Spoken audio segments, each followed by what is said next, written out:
that was introduced a couple of years ago into the Canadian House of Commons, and that has been since very slowly been making its way through the legislative process. It's a domestic cybersecurity bill, so it's of course relevant to us at CIRA, the Canadian Internet Registration Authority, not least as we are a cybersecurity provider. So I'll be talking a little bit about the bill today. I'll be talking a bit about how CIRA has engaged with the bill to date, and how CIRA plans to continue its engagement as the bill continues to slowly make its way through the legislative process. So there are two parts to Bill C-26. Today, I'm largely going to be talking about part two, a quick summary that's up on the screen here. But in brief, part one would apply to telecommunication providers and would allow, if passed, the government to do a variety of things, including in the name of cybersecurity, so to fulfill the bill's aims of increasing cybersecurity across Canada's infrastructure. It would allow the Canadian government to tell telecommunication operators to do or to not do any number of things in the name of cybersecurity. Part two of the bill is a little bit wider in scope. It would regulate, or it would apply to 4 federally regulated groups of operators operating underneath telecom, banking, energy, and transportation. It would allow the government to place requirements on designated operators, so firms across these 4 relevant firms across these 4 sectors, and it would require them to do certain things. This would include having certain cybersecurity measures in place, reporting incidents to their relevant regulator, and also keeping certain records. It would also allow the government to, again, make orders to designated operators across these 4 sectors in the case of, for instance, a cybersecurity incident, etc. So why does Bill C-26 matter to CIRA? Why did CIRA choose to engage as Canada's country code top-level domain operator in this bill? A number of different reasons, including that the objectives of part 2 in particular, the objectives of increasing the baseline level of cybersecurity across critical infrastructure, are aligned with CIRA's mission to build a trusted internet for Canadians. As a cybersecurity provider, we're well aware of the importance of cybersecurity in critical infrastructure sectors in particular. You know, in the MUSH sector, the MUSH sector is a key customer of CIRA as a cybersecurity provider. And we understand the importance of strong protections, not least given the developments of, not least given the increased sophistication of threats, including alongside the development of artificial intelligence, which can be used by malicious actors. So we saw an opportunity for CIRA to engage in discussions, in particular around part 2 of the bill, to improve the bill, to make it stronger, to tweak certain areas, to ensure that it did the best job to protect Canadian critical infrastructure operators and Canadians who use them and rely on them every day.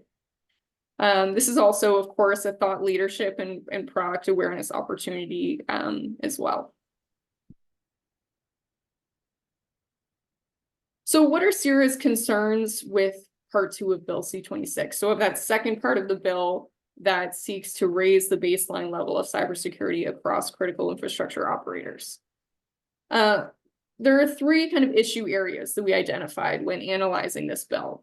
We're concerned around oversight, given the broad powers that would be granted to the government if this bill were to become law, including, as I mentioned earlier, the ability for the government to direct designated operators within these sectors to do certain things in the case of a cybersecurity incident. We had concerns around information sharing.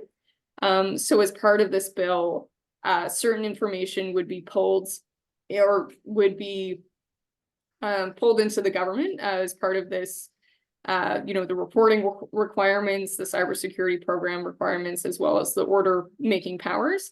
would mean that information potentially about Canadians, about the operations of critical infrastructure operators could be pulled into the government and shared either within the government or with other actors. So we wanted to make sure that it was clear why information was being brought in and that it was being used and shared for, purposes related to cybersecurity.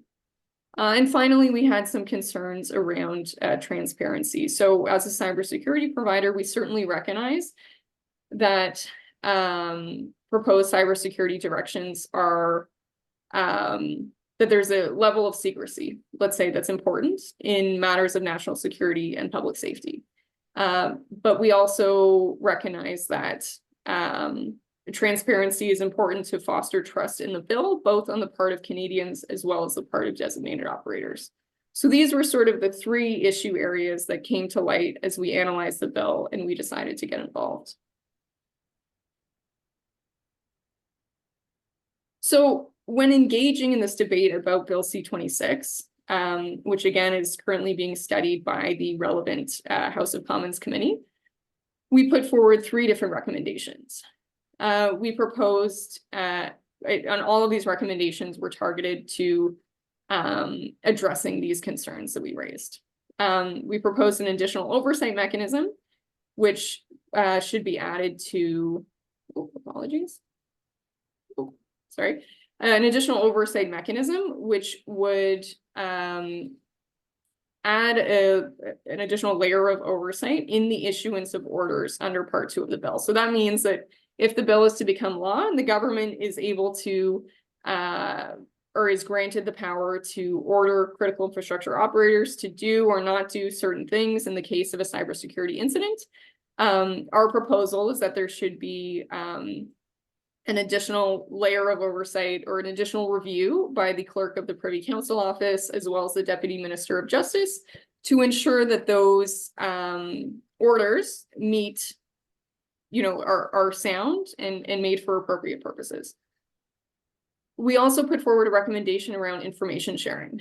In our view, information sharing should be limited to cybersecurity and information assurances purposes only. As noted earlier, a lot of information can be pulled into the government underneath this bill if it is to become law. And in our view, it's critical that there's clarity in the proposed legislation around how that information is going to be shared, and that it should only be shared for, the key objectives of the bill, which are cybersecurity. Finally, related to our concern around transparency, in our view, there should be annual reports that are published so that Canadians understand how the proposed legislation is being used. This annual transparency report could include things like the number of orders that are issued under the bill, and the type of sectors that they're impacted, as well as the number of designated operators that are impacted as well. And in our view, by having an additional level of transparency around Bill C-26, or around how Bill C-26, if it's to become law, is used, again, this will foster Canadians' trust in the bill, as well as the trust of designated operators in the bill as well. So how has CIRA engaged in the debate around Bill C-26? So we've done a variety of things. We've met with decision makers and stakeholders. We've participated publicly in panels, both, within the oh, sorry, Glenn, did you have a comment? No, I'll wait. I have two things to ask you. Sure. I'll wait a minute. Okay, that sounds good. We've written publicly on these issues. And most recently, our CEO, Byron Holland, testified before the House of Commons National Security and Public Safety Committee. How do we plan to continue engagement as the bill moves through the legislative process? We'll keep monitoring the bill's progress. We'll continue meeting with decision makers and stakeholders, and especially as the bill possibly moves on to be studied by the Senate of Canada and its relevant committee of jurisdiction. And we'll continue to publicly advocate for CIRA's views on Part 2 of Bill C-26, whether that's in writing or elsewhere. would love to open up the floor to discussion. Glenn, you said you had a couple questions. Maybe that- Okay, so this is great. I actually thought of a third thing. So maybe the third thing I'll ask first. Okay. So usually bills are built on previous bills that were in law. And so what's the historical context of the bill C-26? This is building on what previous legislation that was in place so that we, to put context to it. Yeah, great question. So there are certainly international pieces of legislation that likely informed the development of Bill C-26. Whether that's in Australia or in the European Union, where there's the NIS2 legislation, these likely played some role in the development of this piece of cybersecurity legislation. It's my understanding that Bill C-26, in one way or the other, has been in the works for quite a long time in the Canadian federal government. And I think it's part of a broad range of initiatives that acknowledge the real risks of, cybersecurity breaches in, 2024 and beyond, and the need for a certain baseline level of requirements that would ensure that especially critical infrastructure operators are well protected. Okay, if you go back to your second slide, I think it was your second slide, you were talking about designated operators. Let's see, is that the second slide?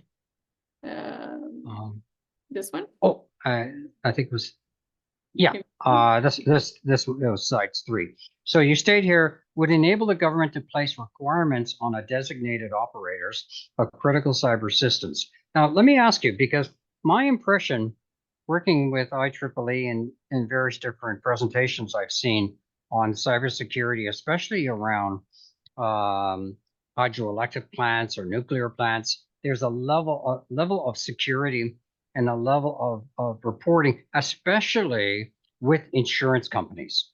So insurance companies naturally do not like risk, and cybersecurity crime is one of those really high risks. So I'm just thinking of how does this jive with the existing systems, which are checks and balances, like the insurance industry, which force these companies, because the perceived risk of cyber security violations, whether it's cyber attacks or anything else, how is this a duplication? And it could be completely different, but do you not think there's some interplay that could be happening with the insurance industry, that they would see this as a viable action, or do you think it's just pure duplication? Yeah, it's a great question. I certainly think that many large organizations, including across these 4 sectors and beyond, are well aware of and have strong plans in place with respect to cybersecurity.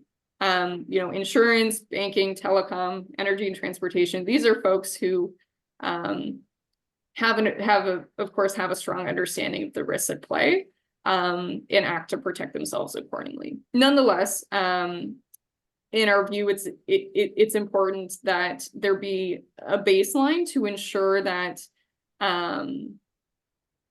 across the board, organizations across these critical infrastructure sectors meet that threshold or meet that bar. But you're right in that I imagine many folks will already be meeting certain requirements that will come to light under regulation already in their typical operations.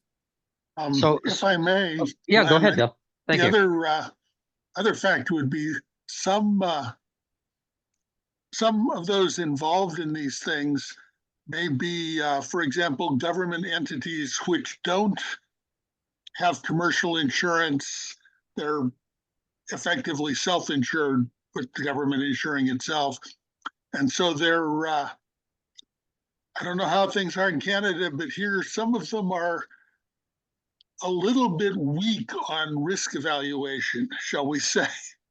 And so having something established from outside could have some large benefits not at all overlapping what the insurance industry would demand. Thank you.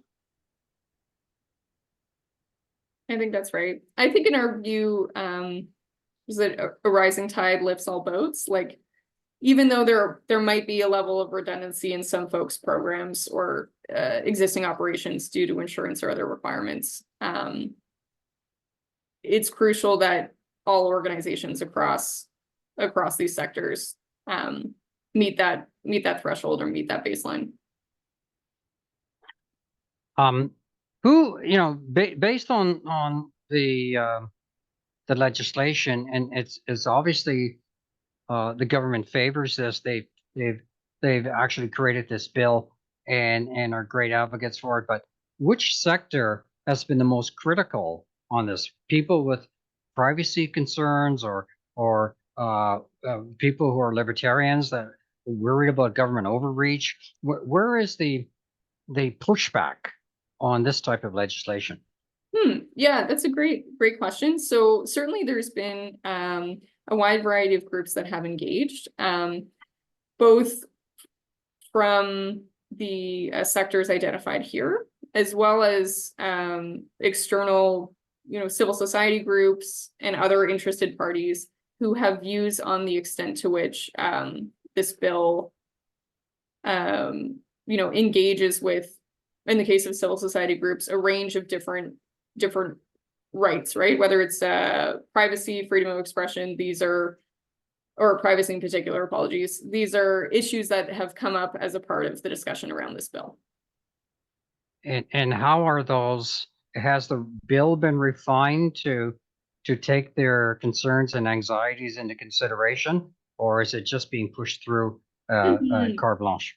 So we're at the stage in the process where the relevant committee in the House of Commons has heard from a wide variety of witnesses. They've heard from a number of operators, CIRA, different cybersecurity providers, as well as a range of civil society groups. And I think they have heard a range of concerns in the issue areas that we've identified.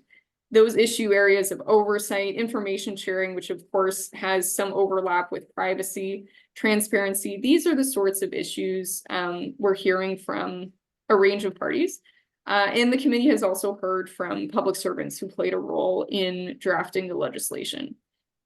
We're at the stage in the process where the committee is about to begin clause-by-clause consideration. So that means that the committee is going to, which is of course made up from members of parliament from across all of the parties represented in the House of Commons, or most of them, and they will go through the draft piece of legislation clause by clause, I guess it's appropriately named, and they'll vote on each clause, or they'll decide whether or not that clause should be amended or changed. So we're not at the point yet, that's a long way to say it, where changes have actually been proposed or implemented into the draft legislation, but we're certainly looking forward to seeing what those changes will be. Okay, I believe Alexander has a comment or question. Yeah, for sure. Thank you very much. It's really interesting. I'm from a country which already have critical infrastructure regulations, critical information infrastructure regulations, which may be mapped to cybersecurity. But in our country, discussions is not topic for security regulators anymore. So we just have these bills, we just have regulator instructions. So for me, it's really interesting how discussions happens in normal countries, where discussions are available. So maybe you have links to statement of CIRA related to this legislation, or maybe there is a set of documents or with statements from other stakeholders which have been sent to your parliament or something like. I think such collection of information will be really interesting, not just for me, but for all other students of VSIG who can compare situation to their countries, their locations and something like. Oh, sorry, I forgot to say that I'm from Russia. So we have a lot of security inside our country. What's another point which is interesting for me? Who is there and what such a which organizations performs cybersecurity regulation or any security regulation in Canada? So in Russia, there are at least 3 security regulators who prefer to also add functionality of cybersecurity regulators. And actually, the most devil is hidden in by law, not in law itself. The law itself is, well, very good law related to cybersecurity. I think NIS2 and maybe your regulations is very similar to this, but all devil is hidden in bylaws, in instructions of these regulators, and how are there any works already on possible instructions or referenced documents, and more and more and more, because that may be really hard for even for you as a domain name national domain name registrator, something like this. So you may accidentally discover that you must spend, well, tons more of money for fulfilling this regulation. So thank you very much. Thank you. I'll tackle both your points. So on the first piece, absolutely, CIRA's done a lot of public writing on Bill C-26. We submitted a written submission to the relevant committee. We also have a recording of our oral remarks to the committee that's available online, as well as public writing in news outlets and on CIRA.ca. Glenn, if it would be helpful, I'd be happy to send you links to that material, and maybe you could include it at the bottom of the description for this video. And on the second piece, Alexander, if I understood correctly, please let me know afterwards, and I can provide further information. This piece of legislation is kind of a piece of framework legislation, so it will possibly become law. And from there will be regulations that are created that provide a greater level of specificity across these 4 sectors. So more information will later become available on what the specific requirements will be with respect to how, for instance, designated operators, so the firms that are going to be regulated underneath these 4 sectors, what exactly those cybersecurity programs will look like, for instance. That's something that isn't exactly clear right now, but will become clear down the line in the regulation making process. Hopefully that answers your question. Happy to provide any further info. Okay, thank you very much. Hope you will send links to Glenn, and he will forward it to the course. Thank you for your question, Alexander. Alexander is part of a team that runs the Russian School of Internet Governance, which is similar to our North American School of Internet Governance, which we're doing just before the ICANN meeting. Alexander, are you going to be in Puerto Rico next week for the ICANN meeting? No, I hope to follow online, because it's really difficult to leave Russia now. It's not difficult; it becomes unreasonably expensive. Let's say so. But we still are interested in development of internet governance and, well, security governance, technology governance happening all around the world. Unfortunately, some of such governances is being done top down here in Russia, and being abused actually. But again, as I said, we are glad to see that some democratic countries have really multi-stakeholder processes, have discussions and something like. Yeah, well, we all know what happened to Andre and the rest of his people at the University of Moscow a few years ago. So I'm hoping he's doing well. The background, Andre was a teacher of a legal professor at the University of Moscow, dead against the legislation changes to put Putin for president for life. So him and everybody else in his faculty were fired. So he was actually resident in Montreal for a few years at the University of McGill University. So I wish him well. Okay, so Bill, do you have a particular question, or did we touch on something that maybe from an American point of view, is there something that you can share with us that is maybe comparable American legislation, or a push in the US to mirror the same kind of stuff that's happening with Bill C-26? Not that I'm aware of, specifically. I mean, there is a lot of effort around cybersecurity, but I'm not personally aware of anything that focuses on setting national standards on it. The closest we come is a federal government mandate, pardon me, that all government organizations get themselves converted from TLS 1.2 with its known security flaws to TLS 1.3.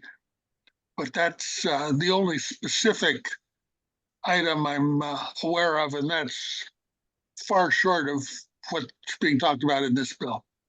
Okay. My question is you started off your session saying that this legislation is going to affect the telcos, banking, energy, and transportation. Can you drill down to the individual Canadian? What do you see the day-to-day lives that are affected by this, potential legislation being accepted? Yeah, I think that's a great question. I think when we're talking about legislation broadly across the board, right, at times it can be difficult to see how it might affect someone in their everyday life. I think what we know at CIRA as a cybersecurity provider is that a cybersecurity incident, right, can be extremely invasive, debilitating to an individual Canadian or an individual person. It can mean the loss of personal information. It can mean, the loss of income or money. It can affect a person negatively in a wide variety of ways. So in our view, legislation that works to improve cybersecurity, especially in these sectors that Canadians use every day, has the capacity to help better protect Canadians from those negative realities or the negative implications of a cybersecurity breach.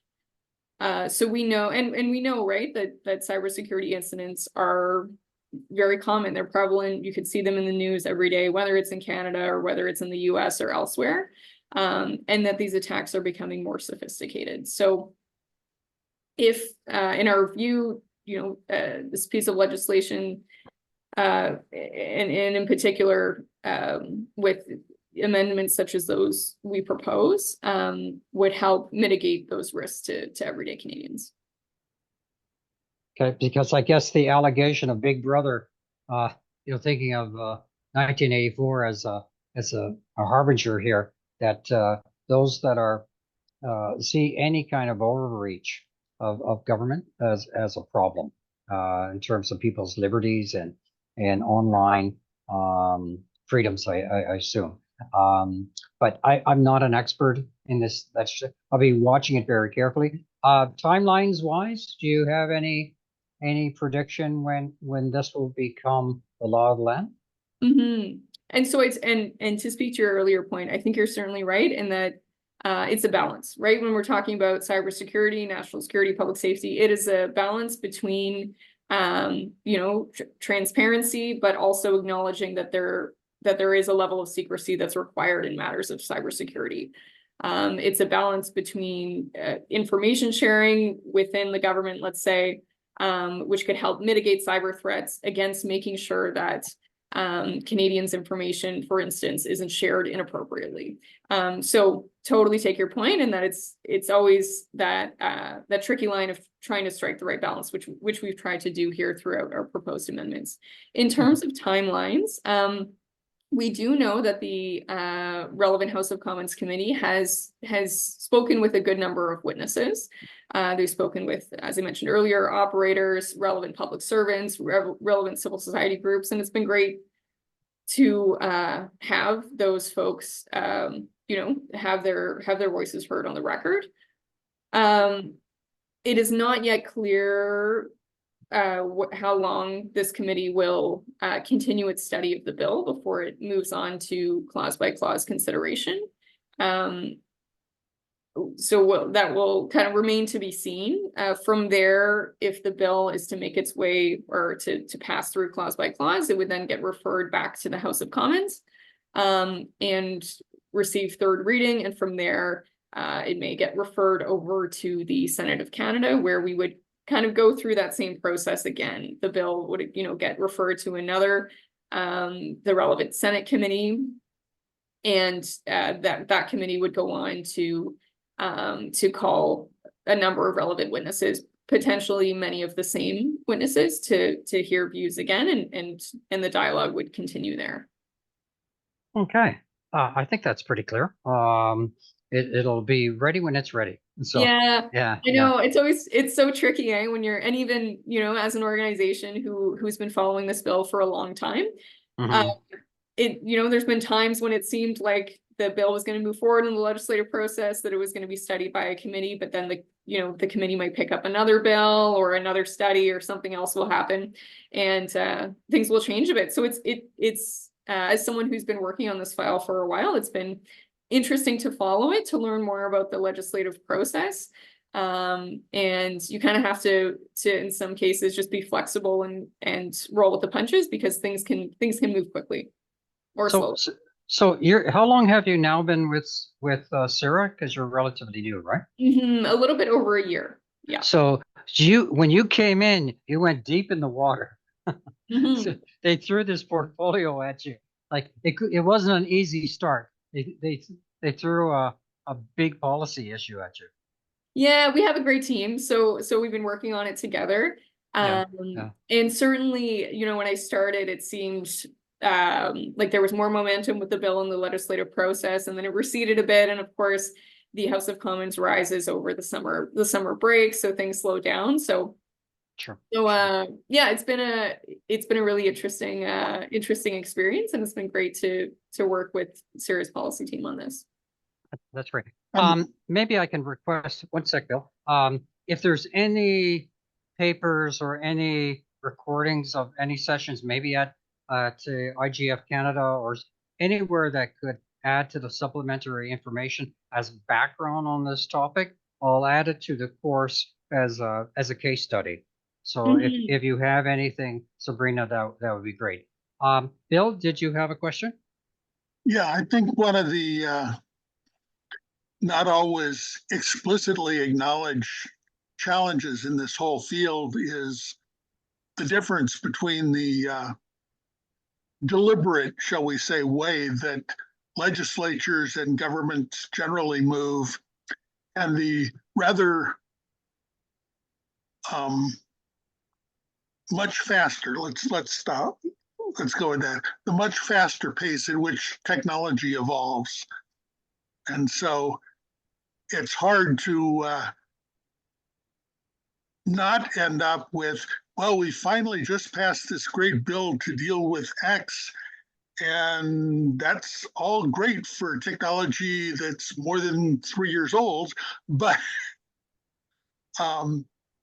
and the only saving grace there is that the industry, outside the IT industry, the speed at which new technology is adopted is sometimes pretty glacial as well. So the government regulations can do a fair amount of good in that respect, but I'm not sure we will ever catch up with the, oh, somebody just invented a new way to hack this particular system that isn't covered by the regulations.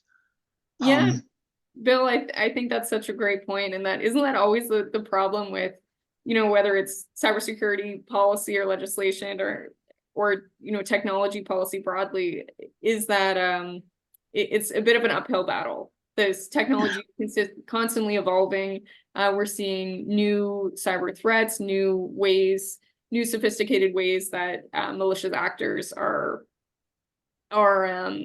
seeking to obstruct or harm through cyber means. And yeah, I think it's a constant challenge for legislatures, especially as they try to strike the right balance, right? And they need to ensure that they're consulting widely, and that's crucial to make sure that the legislation is informed and appropriate, but against these really tough timelines. So absolutely agree.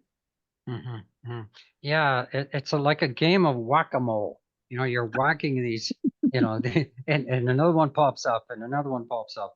Yeah, we see that especially with AI now. Okay, well, I think we covered a lot, and like I said, if you have any good papers or any recordings that can supplement the material for the students, that'd be great. Well, thanks again, Sabrina. We appreciate your time and dedication, and we'll conclude this meeting today. And thanks again. No, it's no problem. Glenn, if you're okay to turn off recording, I'll just stick around for 2 minutes, and I have a logistical question, if that's okay. Okay, let me just stop the recording. Thank you, everybody. Thanks, everyone. Bye, everyone. Bye. Bye.